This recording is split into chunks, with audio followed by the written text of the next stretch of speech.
आज जो टॉपिक हम लोग स्टार्ट करने जा रहे हैं उसका नाम है लैक ओपेरॉन मॉडल। तो टॉपिक का नाम लिख लेते हैं पहले, lac operon model. Lac operon model को दिया था जैकोब एंड मोनोड ने।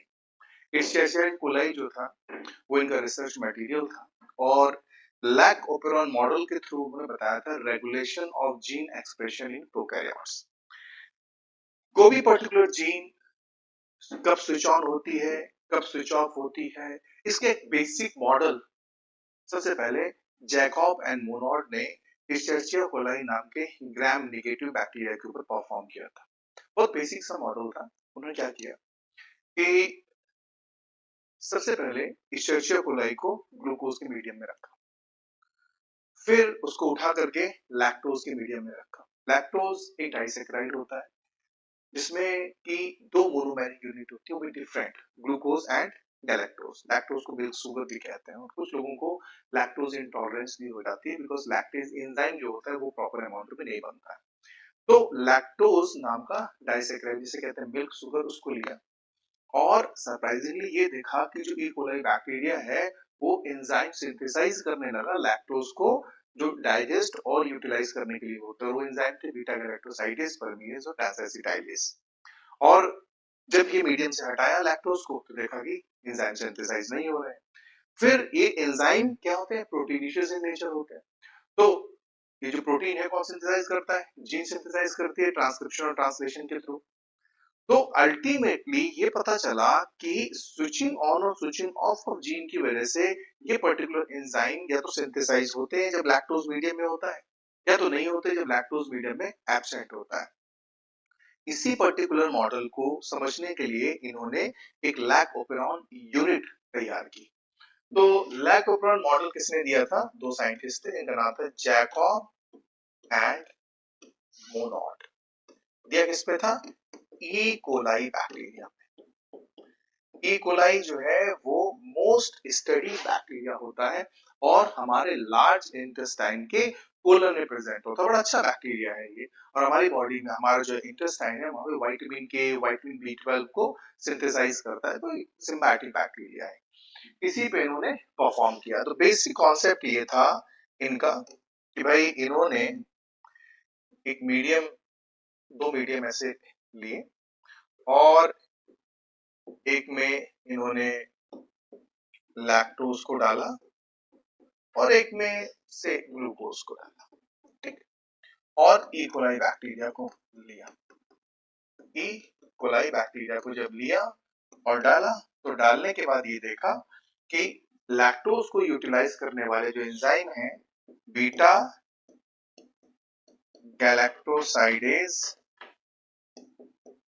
परमीएज और ट्रांस एसिटाइलेज, ये तीनों सिंथेसाइज हुए और यहाँ पे नहीं हुए। तो ये जो स्विचिंग ऑन और स्विचिंग ऑफ ऑफ जीन जो थी कि भाई ऐसा क्यों हुआ कि यहाँ पर तीनों एंजाइम बने और यहाँ पर एंजाइम्स नहीं बने, तो किस तरीके से रेगुलेशन हुई जीन एक्सप्रेशन की, इसको पूरा एक्सप्लेन करता है लैक ओपेरॉन मॉडल। अगर हम यूकैरियोट की बात करें तो यूकैरियोट में जो रेगुलेशन ऑफ जीन एक्सप्रेशन है थोड़ा सा कॉम्प्लिकेटेड होता है और कई स्टेप्स में होता है, जैसे ट्रांसक्रिप्शन लेवल पे, पोस्ट ट्रांसक्रिप्शन मॉडिफिकेशन लेवल पे, transfer of messenger RNA to cytoplasm level पे और इसके बाद ट्रांसलेशन लेवल पे। लेकिन जब प्रोकैरियोट की बात करते हैं तो सिर्फ और सिर्फ ट्रांसलेशन लेवल पे ही होता है, ट्रांसक्रिप्शन लेवल पे होता है। क्यों, क्योंकि ट्रांसक्रिप्शन और ट्रांसलेशन साइमल्टेनियस प्रोसेस होते हैं प्रोकैरियोट वाले केस में। तो जब जैकब एंड मोनोड से पूछा गया तो उन्होंने कहा कि देखो ऐसा है, ये है लैक ओपेरॉन यूनिट। उन्होंने ये लैक ओपेरॉन यूनिट बनाई। अब इस लैक ओपेरॉन यूनिट में यहां पर लिया P for promoter, I for regulator, फिर P for promoter, O for operator, Z, Y और A स्ट्रक्चरल जीन्स। इसे कहते हैं लैक ओपेरॉन यूनिट। ये जो मैंने आपको बताई है इसे कहते हैं लैक ओपेरॉन यूनिट। अब P का मतलब क्या होता है, I का मतलब क्या होता है, Z और Y और A क्या है ये देख लेते हैं, और O क्या है, ठीक। P का मतलब है प्रमोटर, प्री का मतलब है प्रमोटर। आप जब यहाँ पे देखेंगे आपको दो प्रमोटर नजर आते हैं, एक ये प्रमोटर है और एक ये प्रमोटर है। तो लैक ओपरॉन मॉडल में दो प्रमोटर है, एक यहाँ पर एक यहाँ पर है। एक प्रमोटर रेगुलेटर जीन के लिए और एक प्रमोटर जो है वो ZYA स्ट्रक्चरल जीन के लिए। तो दो प्रमोटर यूज किए गए हैं, दो प्रमोटर जो है हम लोगों ने यहाँ पर यूज किए हैं, दो प्रमोटर, ठीक, एक यहाँ पर एक यहाँ पर। तो ये है हमारा प्रमोटर, ये promoter.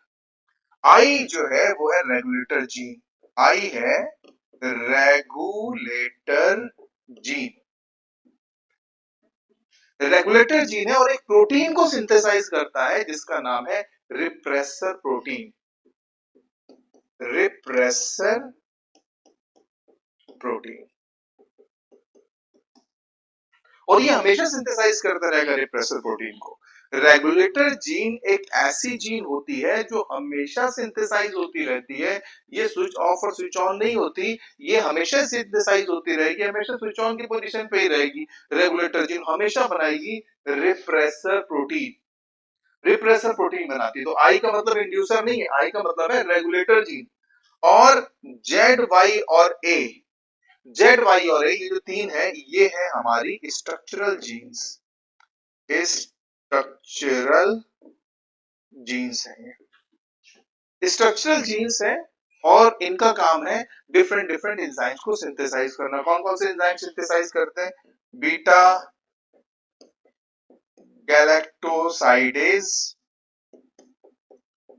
परमिएज and transacetylase. Direct question आपको पूछा जाएगा जेड वाई और ए कौन कौन से एंजाइम सिंथेसाइज करते हो सकता है कि लेफ्ट हैंड साइड पे बना के देते हैं एंजाइम्स को और राइट हैंड साइड पे लिखते हैं जेड वाई और ए को। तो जेड वाई और ए बीटा गैलेक्टोसाइडेज, परमिएज और ट्रांस एसिटाइलेज नाम के एंजाइम्स को सिंथेसाइज करता है। ये तीन डिफरेंट एंजाइम्स होते हैं, ठीक।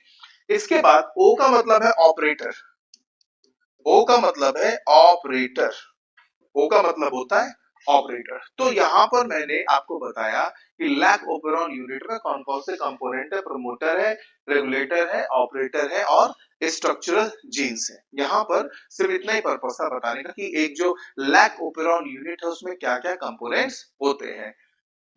दो प्रमोटर होते हैं, एक रेगुलेटर होता है, एक ऑपरेटर होता है और स्ट्रक्चरल जीन होती है, ठीक। और ये है क्या बेसिकली? ये हमारा डीएनए, ये है डीएनए, जो स्ट्रक्चर बनाई हुई है ना जीन का, ये पूरा का पूरा डीएनए, ये एक लैक ओपेरॉन यूनिट है। अब बात करते हैं नेक्स्ट में, इसी पूरी यूनिट को दोबारा बनाएंगे हम लोग, इसी पूरी यूनिट को हम लोग दोबारा बनाएंगे और यहां पर लिखेंगे हम लोग, यहां पर लिखेंगे ये प्रमोटर हो गया, ये रेगुलेटर हो गया, ये प्रमोटर हो गया, ऑपरेटर हो गया, ये जेड है, ये वाई है और ये ए है, ठीक। अब सबसे पहली कंडीशन लेते हैं, लैक्टोज एब्सेंट है, लैक्टोज एब्सेंट है मीडियम में, लैक्टोज प्रेजेंट नहीं है मीडियम में। तो अगर लैक्टोज मीडियम में प्रेजेंट नहीं है तो ये लैक ओपेरॉन यूनिट किस तरीके से काम करेगा, किस तरीके से फंक्शन करेगा वो देखते हैं। तो यहां पर जैसा मैंने आपको बताया था, रिप्रेसर प्रोटीन तो बनेगा ही बनेगा, रिप्रेसर प्रोटीन तो बनेगा और ये रिप्रेसर प्रोटीन जो है ये ऑपरेटर के साथ बाइंड करेगा, रिप्रेसर प्रोटीन ऑपरेटर के साथ बाइंड करेगा। अब इससे क्या होगा? रिप्रेसर प्रोटीन ऑपरेटर के साथ बाइंड करेगा तो इससे क्या होगा? तो उससे होगा ये कि जब आरएनए पॉलीमरेज आएगा तो ये मूव नहीं कर पाएगा आगे की तरफ। आरएनए पॉलीमरेज एंजाइम जो कि डीएनए को आरएनए में कन्वर्ट करता है, ये है वो प्रमोटर पे बाइंड करेगा, लेकिन वो क्योंकि ऑपरेटर के ऊपर रिप्रेसर प्रोटीन लगा हुआ है तो ये क्या होगा, इससे जो आरएनए पॉलीमरेज का जो एंजाइम है वो आगे मूव नहीं कर पाएगा। आरएनए पॉलीमरेज का एंजाइम जो है वो प्रमोटर पे एक्ट करता है, प्रमोटर पे एक्ट करेगा, सबसे पहले रिकॉग्नाइज करेगा कि प्रमोटर है कि नहीं है, उसके बाद वो आगे बढ़ना शुरू करेगा। चलो रिकॉग्नाइज तो ये कर लिया यहाँ पे, लेकिन आगे नहीं बढ़ पाएगा क्योंकि ऑपरेटर के ऊपर लगा हुआ रिप्रेसर प्रोटीन। इसको ऐसे समझिए कि आपने पार्टी में जाना है और आपने अपनी मम्मी से पूछा कि मम्मी मुझे पार्टी में जाना है, जाहिर सी बात है मम्मी अलाउ करेगी, बोले नहीं, नहीं जाना है, बिल्कुल नहीं। तो मम्मी जो है खड़ी हो गई यहाँ पे, ऑपरेटर समझ लो दरवाजा है या परमिशन है, बोले नहीं जाना। तभी अचानक आपकी मम्मी की सहेलियां आ जाती है। अब सहेलियां आ गई, अब मम्मी बिजी हो गई। अब जब मम्मी बिजी हो गई तो फिर आपने पूछा मम्मी बस थोड़ी देर के लिए मुझे जाना है, बोले चले जाना, अच्छा ठीक है पर जल्दी आ जाना। तो यहाँ तो वो वाली कंडीशन है कि मम्मी की सहेली नहीं आई है, मम्मी अकेली है, आपने पूछा पार्टी में जाना है तो मम्मी ने कहा ना नहीं जाना है, परमिशन नहीं मिली। तो बिल्कुल रिप्रेसर प्रोटीन ऑपरेटर के साथ बाइंडेड है यहाँ पे, और आरएनए पॉलीमरेज जेड वाई और ए तक नहीं पहुंच सकता। तो जाहिर सी बात है सिंथेसाइज नहीं होगा। और यही रीजन है कि लैक ओपेरॉन मॉडल को निगेटिव रेगुलेटरी मॉडल कहा जाता है। जो लैक ओपेरॉन मॉडल है, फिर से पीछे आता हूं मैं और यहां पर एक चीज लिखता हूं कि भाई ये जो लैक ओपेरॉन मॉडल है, लैक ओपेरॉन मॉडल जो होता है वो कैसा है, निगेटिव निगेटिव रेगुलेटरी मॉडल है ये, निगेटिव रेगुलेटरी मॉडल। अरे इसका मतलब क्या हुआ निगेटिव रेगुलेटरी मॉडल का, इसका मतलब ये है कि नॉर्मल कंडीशन में जब लैक्टोज मीडियम में प्रेजेंट नहीं होगा तो यहाँ पर जेड वाई और ए जीन की सिंथेसिस जो है वो नहीं होगी, एंजाइम नहीं बनेगा, इसलिए इसे कहते हैं negative regulatory model. Negative regulatory का मतलब है रेगुलेट कर, रेगुलेट का मतलब क्या होता है, ओपन करना, क्लोज करना, बंद करना, खोलना।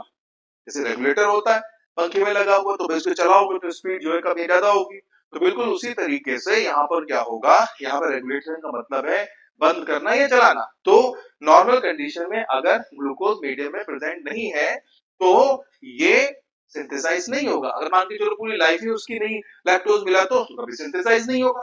तो ये पहली कंडीशन है कि लैक्टोज मीडियम में प्रेजेंट नहीं है तो रिप्रेसर प्रोटीन ऑपरेटर के साथ कंबाइन करेगा और आरएनए पॉलीमरेज कभी भी ऑपरेटर को क्रॉस करके जेड वाई और ए तक पहुंच नहीं पाएगा और कभी भी एंजाइम जो है वो सिंथेसाइज हो नहीं पाएंगे। ये पहली कंडीशन।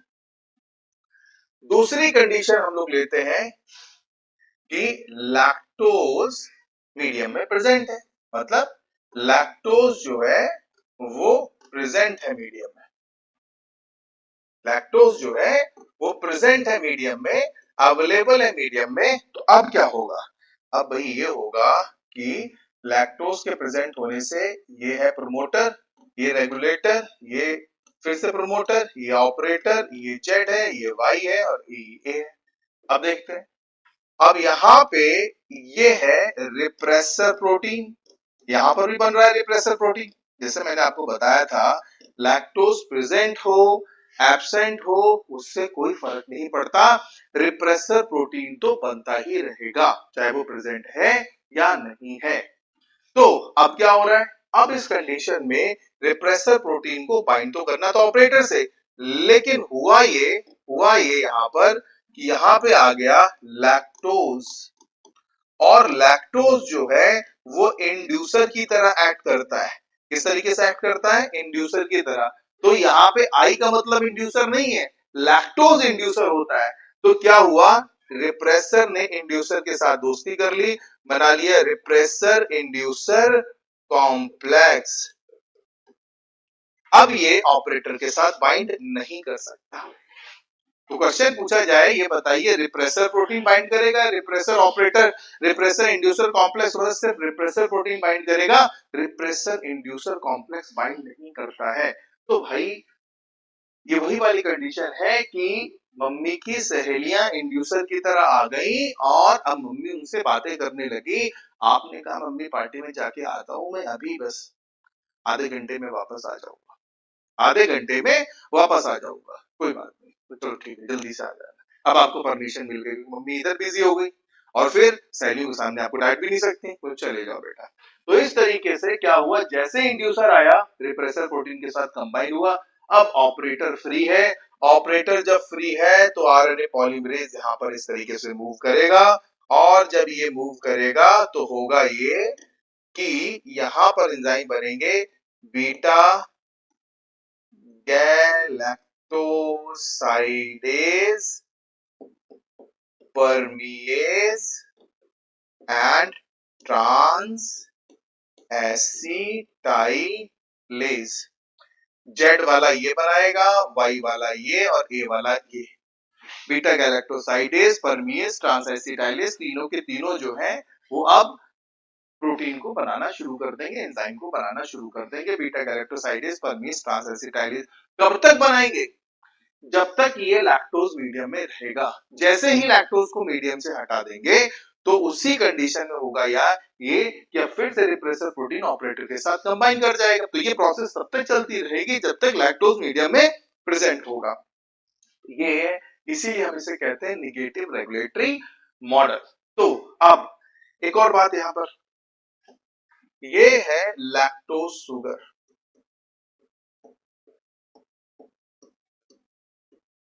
तो भाई ये लैक्टोज शुगर है और ये है बीटा गैलेक्टोसाइडेज।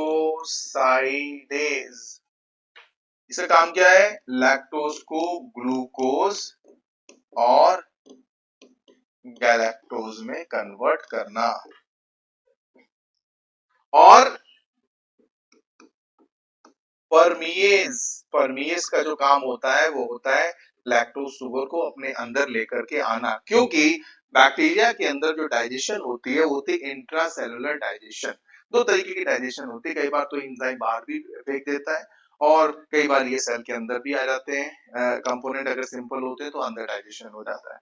तो परमिएज का काम होता है ये लैक्टोज को अपने अंदर अलाउ करेगी और ट्रांस एसिटाइलेज एंजाइम क्या करेगा? फर्दर यूटिलाइजेशन करेगा उस पर्टिकुलर ग्लूकोज और गैलेक्टोज का, सो दैट कि वो सेल के अंदर यूटिलाइज हो सके। तो इस पर्टिकुलर मॉडल में जिस चीज को समझाने की कोशिश की गई है टेक्निकली उसको हम कहेंगे, क्या कह देंगे? Regulation of gene expression in prokaryote. Regulation of gene expression in prokaryotes. Prokaryote में किस तरीके से रेगुलेशन ऑफ जीन एक्सप्रेशन होता है उस चीज को इन्होंने बताया है। अच्छा, कैसे होता है regulation of gene expression? Prokaryote regulates at the level of transcription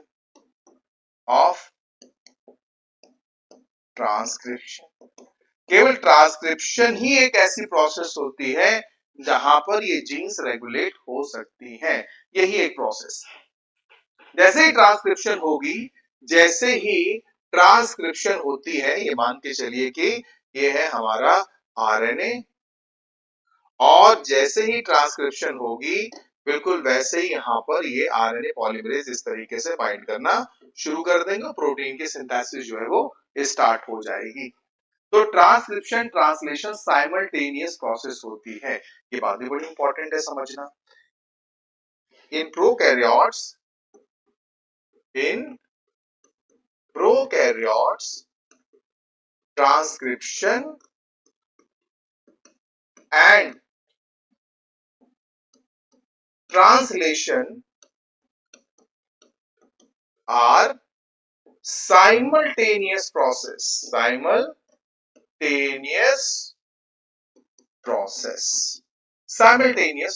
होती है, एक इकट्ठे ही होंगी, एक साथ ही होंगी। अच्छा, अब एक दो चीजें और है इसमें। क्या लैक्टोज की बात करें या फिर एलोलैक्टोज की बात करें, आइसोफॉर्म है ये लैक्टोज की। एलोलैक्टोज आइसोफॉर्म होती है लैक्टोज की। एक्चुअली रियल एक्सपेरिमेंट में एलोलैक्टोज को ही लिया गया था। पहली बात ये समझना। दूसरी बात, इसे निगेटिव रेगुलेटरी मॉडल क्यों कहते हैं, ये बात को समझना। तो इस पर्टिकुलर टॉपिक में हम लोगों को क्या क्या चीजें सीखने को मिली और क्या क्या क्वेश्चंस नीट में आ सकते हैं वो एक बार देख लेते हैं। सबसे पहली बात जो चीज पूछी जाएगी कि भाई आपको क्या लैक ओपेरॉन यूनिट पता है? दूसरी चीज पूछी जाएगी कि ये नेगेटिव रेगुलेटरी मॉडल है या पॉजिटिव है, अगर नेगेटिव है तो क्यों है? तीसरी चीज पूछी जाएगी इंड्यूसर क्या होता है? चौथी चीज पूछी जाएगी लैक ओपेरॉन मॉडल में एक्सपेरिमेंटल मटेरियल कौन सा था? एक्सपेरिमेंटल मटेरियल कौन सा था? ई कोलाई था। और कैसे इसने प्रूव किया? Regulation of gene expression. कैसे इसने प्रूव किया? Regulation in gene expression. किस तरीके से इसने प्रूव किया? तो सबसे पहले लैक ओपेरॉन यूनिट, जैसे मैंने अभी आपको बताया यहाँ पे कि लैक ओपेरॉन यूनिट जो होती है उसमें एक प्रमोटर, एक रेगुलेटर, फिर एक प्रमोटर, फिर एक ऑपरेटर और फिर स्ट्रक्चरल जीन्स ZY और A, ये पूरी की पूरी एक ट्रांसक्रिप्शन की यूनिट बनाती है। इसे लैक ओपेरॉन यूनिट कहते हैं। हर पर्टिकुलर कंपोनेंट के बारे में उसके फुल फॉर्म, उसके फंक्शंस पता होने चाहिए। नॉर्मल कंडीशन सबसे पहले लेनी है हम लोगों की, जब लैक्टोज मीडियम में प्रेजेंट नहीं है तो क्या होगा? लैक्टोज अगर मीडियम में प्रेजेंट नहीं है तो जो रेगुलेटर जीन है वो रिप्रेसर प्रोटीन बनाती है और रिप्रेसर प्रोटीन जो है वो ऑपरेटर के साथ बाइंड करेगी। तो ये वाली चीज कि भाई रिप्रेसर प्रोटीन किससे बाइंड करेगी? ऑपरेटर के साथ बाइंड करेगी। ऑपरेटर के साथ बाइंड करने पे अगर आरएनए पॉलीमरेज प्रमोटर से बाइंड होता है तो आगे मूव ही नहीं कर पाएगा। और ये रीजन है कि क्यों in the absence of lactose ZY और A एंजाइम्स नहीं बना पाते। क्यों? क्योंकि रिप्रेसर प्रोटीन ऑपरेटर के साथ बाइंड करके आरएनए पॉलीमरेज की ट्रांसपोर्टेशन को हिंडर कर देती है। अब सवाल दूसरा ये है कि लैक्टोज जब आता है तो ऐसा क्यों होता है कि ZY और A जीन जो है वो अपने आप को एक्सप्रेस करके बीटा गैलेक्टोसाइडेज, परमिएज और ट्रांसएसिटाइलेज एंजाइम बनाती है? ऐसा क्यों है? वैसा इसलिए होता है क्योंकि लैक्टोज इंड्यूसर की तरह काम करता है और वो बाइंड करता है रिप्रेसर के साथ, बनाता है रिप्रेसर इंड्यूसर कॉम्प्लेक्स। और जब ये कॉम्प्लेक्स बन जाता है, ये कॉम्प्लेक्स ऑपरेटर के साथ बाइंड नहीं कर पाता। ये कॉम्प्लेक्स ऑपरेटर के साथ बाइंड नहीं कर पाएगा और ये कॉम्प्लेक्स तब तक रहेगा सिस्टम में जब तक लैक्टोज पूरी तरीके से यूटिलाइज नहीं हो जाता है। अब क्या होगा? अब जब ये बाइंड नहीं कर रहा ऑपरेटर से तो आरएनए पॉलीमरेज एंजाइम मूव करेंगे, ऑपरेटर को बड़े आराम से क्रॉस करके ZY और A के पास पहुंचेंगे और बीटा गैलेक्टोसाइडेज, परमिएज, ट्रांसएसिटाइलेज एंजाइम जो कि लैक्टोज को यूटिलाइज करेंगे। और इसके बाद ये तब तक प्रोसेस चलती रहेगी जब तक कि लैक्टोज मीडियम में रहेगा। निगेटिव रेगुलेटरी मॉडल इसलिए कहते हैं क्योंकि नॉर्मल कंडीशन में ZY और A सिंथेसाइज नहीं होगा। एक बात समझने वाली है कि ट्रांसलेशन प्रोसेस यानी कि प्रोटीन की सिंथेसिस की, एंजाइम की सिंथेसिस की प्रोसेस एटीपी को यूज करके बनती है, मतलब ये एक्टिव प्रोसेस है तो एटीपी को यूटिलाइज करती है। तो अगर एटीपी मान के चलिए फालतू में ही खर्च होता रहेगा तो सेल की एनर्जी डिसिपेट होती रहेगी। तो इसीलिए ये नेगेटिव रेगुलेटरी मॉडल में जो वो अवेलेबल नहीं है तो कोई नीड ही नहीं है ZYO को सिंथेसाइज करने की, तो इसलिए वो इनहिबिट हो जाता है। एक और चीज बड़ी इंपॉर्टेंट है, अगर आपसे ये पूछा जाए कि बताइए regulation of gene expression, regulation of gene expression eukaryotes में कैसा होता है? यूकैरियोट्स में कैसे रेगुलेट होगा? तो पता ये चला, चूंकि अगर हम बात करते हैं यूकैरियोट्स की, तो यूकैरियोट्स में प्रॉपर्ली न्यूक्लियस होता है, न्यूक्लियर मेम्ब्रेन होती है, तो थोड़ा सा कॉम्प्लिकेटेड प्रोसेस है। ट्रांसक्रिप्शन लेवल पे होती है, बिल्कुल होगी ट्रांसक्रिप्शन लेवल पे, लेकिन पोस्ट ट्रांसक्रिप्शनल मॉडिफिकेशन लेवल पे भी होगी। पोस्ट ट्रांसक्रिप्शनल मॉडिफिकेशन लेवल पे भी होगी, ठीक। और transfer of messenger RNA to cytoplasm level तक भी होगी और इसके बाद ट्रांसलेशन लेवल तक भी होगी। तो यहां पर ये चार प्रोसेस है, ट्रांसक्रिप्शन लेवल पे, पोस्ट ट्रांसक्रिप्शनल मॉडिफिकेशन लेवल पे, transfer of messenger RNA to cytoplasm level पे और ट्रांसलेशनल लेवल पे। ये चार लेवल पे हमारे पास रेगुलेशन ऑफ जीन एक्सप्रेशन होता है यूकैरियोट्स में। ये बात हमको याद रखनी है, ट्रांसक्रिप्शन लेवल पे, पोस्ट ट्रांसक्रिप्शन मॉडिफिकेशन लेवल पे, transfer of messenger RNA cytoplasm level पे और ट्रांसलेशनल लेवल पे ये पूरी की पूरी प्रोसेस जो होती है वो होती है, ठीक है। तो ये चीजें हमको याद रखनी है। तो ये हुआ regulation of gene expression in prokaryotes, या हम इसको कहते हैं लैक ओपेरॉन मॉडल। लैक का मतलब होता है lactose sugar. Jacob and Monod ने एस्चेरिचिया कोलाई नाम के ग्राम नेगेटिव बैक्टीरिया पे किया था। Escherichia coli most studied bacteria. हम देखेंगे ना सबसे ज्यादा स्टडीड बैक्टीरिया कौन सा होता है, ई कोलाई होता है। तो इस तरीके से हमने लैक ओपेरॉन मॉडल को पढ़ा। अब फटाक से देख लेते हैं क्वेश्चन क्या क्या बन सकते हैं इसमें। पूछेंगे कि भाई लैक ओपेरॉन मॉडल में सारी यूनिट्स के नाम बताओ, जो जो चीजें बनाई गई हैं वो बताओ। आई क्या होता है, पी क्या होता है, ओ क्या होता है, जेड क्या है, वाई क्या है। एक तो क्वेश्चन पूछा जा सकता है। दूसरा क्वेश्चन नेगेटिव रेगुलेटरी मॉडल है कि पॉजिटिव रेगुलेटरी मॉडल है। एक्सपेरिमेंटल मटेरियल किस बैक्टीरिया के ऊपर एक्सपेरिमेंट करवाया गया। रेगुलेशन ऑफ जीन एक्सप्रेशन किस लेवल पे होगी प्रोकैरियोट्स में। फिर इंड्यूसर कौन सा होता है। फिर रिप्रेसर प्रोटीन जो है वो कौन सिंथेसाइज करता है और कहां पर बाइंड होती है। इस तरह के क्वेश्चंस जो है वो पूछे जा सकते हैं। तो उम्मीद करता हूं आपको ये टॉपिक समझ में आया होगा। Thank you.